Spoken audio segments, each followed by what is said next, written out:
Hi, this is Masenya of Masenya Attorneys Incorporated, a law firm based in Centurion, Republic of South Africa. We boast 24 years of legal practice in the areas of commercial and tax laws. My professional team and I have over the years proved great success in assisting numerous clients with a myriad of commercial and tax matters involving millions of rands. We are skilled, experienced, qualified, and have the capacity to assist you.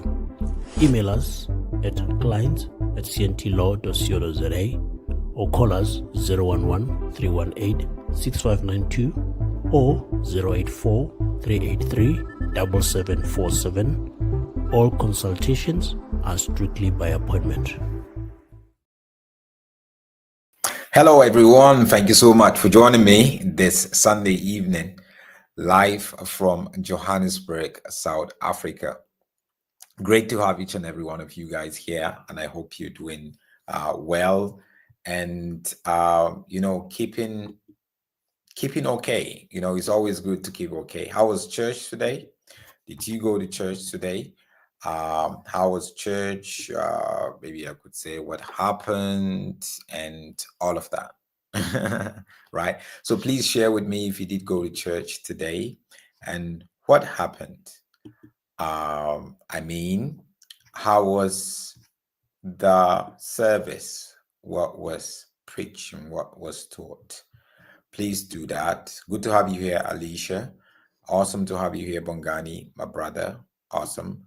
Maliba rather. Great to have you here, brother. I thank you for Abel Damina, uncle. Awesome to have each and every one of you guys. So many of you guys here. Appreciate each and every one of you guys. Peter, all the way from Redemption City, Nigeria. Great to have you here, Peter. Great to have each and every one of you here. Please make sure you subscribe to the YouTube channel Solomon's Temple if you haven't subscribed yet. And in case you want to get YouTube training, I offer YouTube training for people to try to boost their profile, their views and their subscribers, and also just to get more influence in the kind of content that you create. So I offer training and mentorship for a fee. If you're interested, reach out on this number so we could talk. Thank you, guys. I want to talk about pastors and seed. So this video is circulating the last few days about a gospel musician and pastor, Marvin Sapp. Marvin Sapp has been around for quite a while now.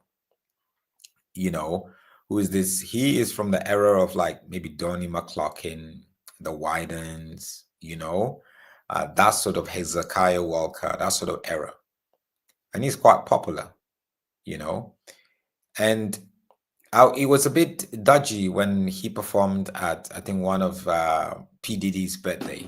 And I was like, okay, this guy performed there.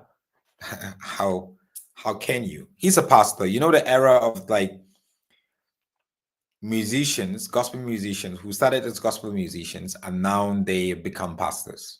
So he's from that sort of era. So they mix the two together. Now I'm going to play you a video. I'm sure some of you guys have seen the video already. But the video was quite worrying for me when I saw it, that we have gotten to that level. And I have seen some of this abuse of power and privilege on leadership positions by pastors, by gospel musicians, by prophets, basically forcing and manipulating people to give.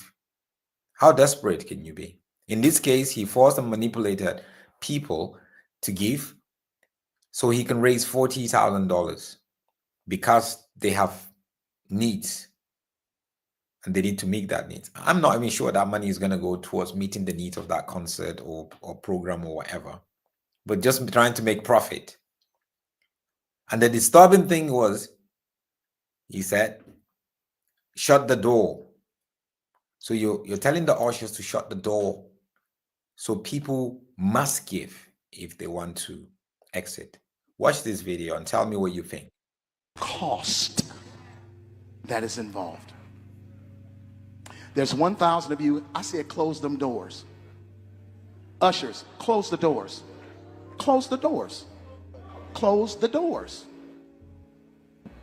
It's 1,000 that's watching online. This is a small seed. If I get 1,000 online to give this, if I get 1,000 in the sanctuary to give this, that's $40,000 tonight.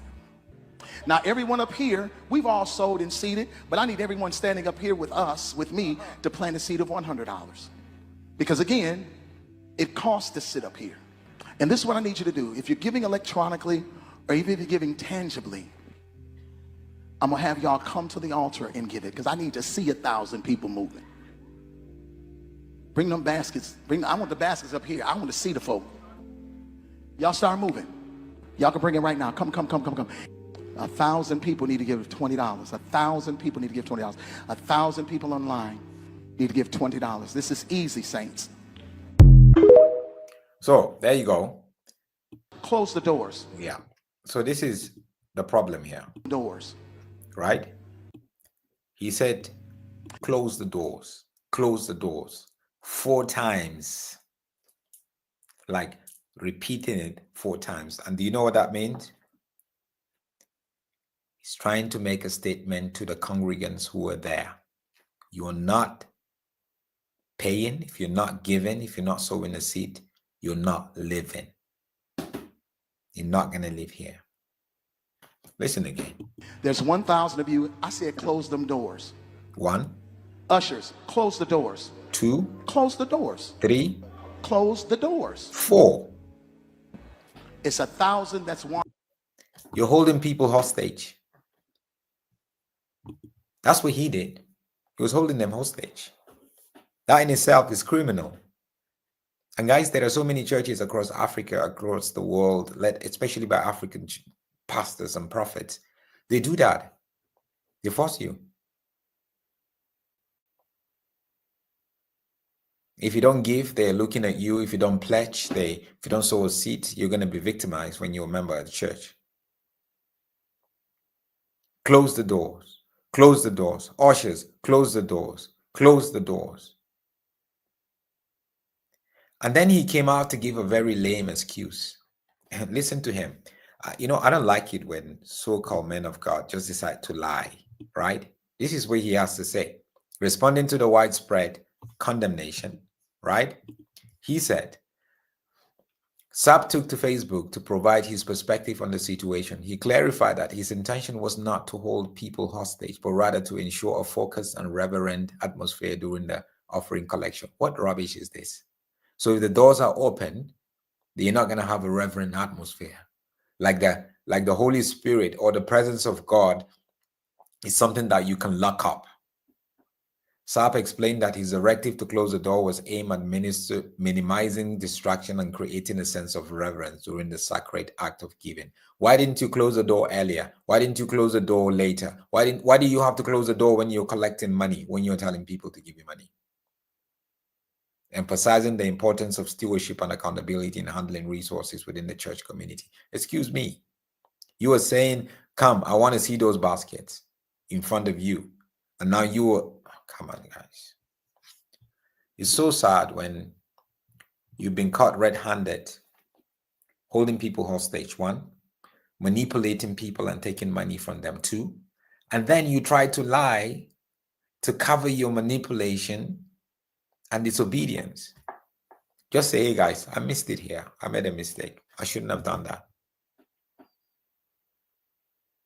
People always forgive for those kind of things, explanations. But now you have this thing hanging over your head because you don't want to seem like you cannot even humble yourself enough. An apology will be okay. Say, look, hey guys, I want to apologize to those guys who I said close the door on. My intention was not that. This was my intention. But actually, my intention wasn't the right intention at that moment. Who manages these guys anyway? Who does their PR? In Africa, in African churches, there's quite a lot of this manipulation. Share with me your experiences of a pastor or prophet manipulating you at a conference or at a church service or at a leaders meeting where you need to give. Christ Embassy does a lot of that. No, we have to buy our pastor a car and you must give. Even if you have to go take a loan, you must give. And if you don't give, forget it. As a leader, you lose your position, lose your influence. They're going to hit you. They're going to say stuff about you.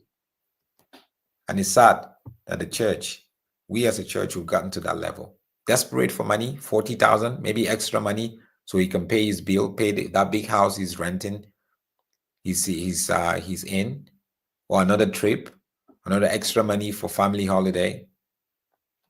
What rubbish. His explanation doesn't hold water at all. God bless you guys. Have a wonderful evening.